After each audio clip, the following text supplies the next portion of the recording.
This right here is my 2017 MacBook Pro that I purchased all the way back in 2018. And usually on this channel we do show iPhones and all that stuff, but today I'm trying something different. I want to show you guys what machine I edit on a daily basis, pretty much used to respond to emails, all that stuff. This is the laptop here that pretty much survived all 4 years of college for me, and I want to make a video on it today, so I hope you guys enjoy. Let's get right into it. Now, the first thing you'll probably realize when you hear the words 2017 MacBook is recalls. This thing here was literally like a maintenance nightmare. I remember purchasing AppleCare Plus for this, and throughout the entire 4 years of ownership of having this laptop, I've had to take it into the Apple Store, I think around 5 times, and in repair costs, it pretty much amounted to around $5,000 in repairs, which is crazy to think about, but luckily all of that was covered by AppleCare Plus. But had I not been covered, this thing would have been really expensive to repair.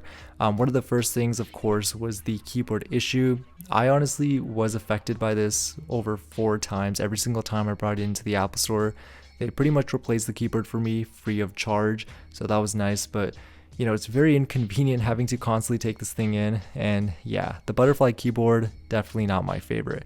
Another thing that I also had issues with was the actual screen glitching. I can't really replicate that because it has been fixed, but every time you opened up the display, sometimes it would flicker and glitch, and yeah, it just wouldn't work like a normal MacBook. So that was also replaced, and pretty sure Apple also replaced the keyboard during that process as well. And overall, owning this thing has been a nightmare, like I said, but despite all the repairs, I still enjoyed being able to edit on this thing, being able to use it all throughout college. It definitely got the job done. It wasn't the fastest, but it was a nice laptop to own over the last 4 years. Now, I did want to take a quick second to talk about today's video sponsor, UPDF. This is an all-in-one PDF editor. You can use it to read, annotate, edit, convert, encrypt, and even sign PDFs. It's super easy to use, as you guys can see here. You can also organize PDFs with it as well, and even add your own watermarks, which is really cool. And the best thing is that it works on Mac, iOS, Windows, and Android, and you could pretty much use it across all the platforms. And if you guys are interested, they are currently running their exclusive deal. You guys can get up to 40% off their UPDF plan, which is their exclusive plan for you guys. This is a really good deal. I'm definitely going to be using this for a lot of my own personal needs. But yeah, be sure to check out this limited offer in the description box below. Thank you so much for UPDF for sponsoring the video.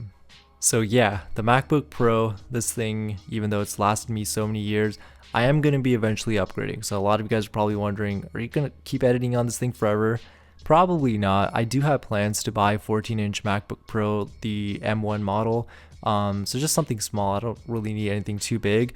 But yeah, it's honestly crazy to think about how many repairs this thing has gone through in the span of like 4 years. I mean, the most recent repair was actually early last year in 2021. There was like this fan issue where like the fan would sound like it's grinding against something. So I took it in, and they ended up trying to fix the thing. And they also, I think, replaced the keyboard during that time as well. But in the process of doing that, they accidentally broke the Touch ID sensor, and because that is attached to the logic board, they had to replace the entire logic board. So yeah, this thing was definitely not the perfect MacBook, but it survived. It's still running, and I still like using this thing for editing videos. I'm probably gonna hold on to it at least for the next little bit until I get my next MacBook. But this thing is honestly amazing for like dual booting Windows. Of course, this thing does have Boot Camp built in, and so it is an Intel based Mac, so you can use that to install Windows 10, which is pretty cool. So that's actually one of the main reasons why I'm going to continue holding on to it, because some of my videos do require me to use older operating systems, so that's always helpful. And now, if there's anything I really just learned from this whole experience, is to just buy AppleCare Plus. I promise you guys, I'm not paid to say that.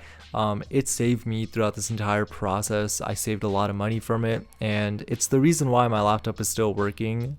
I'm probably just going to keep using it, like I mentioned, until I get my next 14-inch MacBook Pro. But let me know what you guys think about it. Comment down below. Catch you guys on the next one.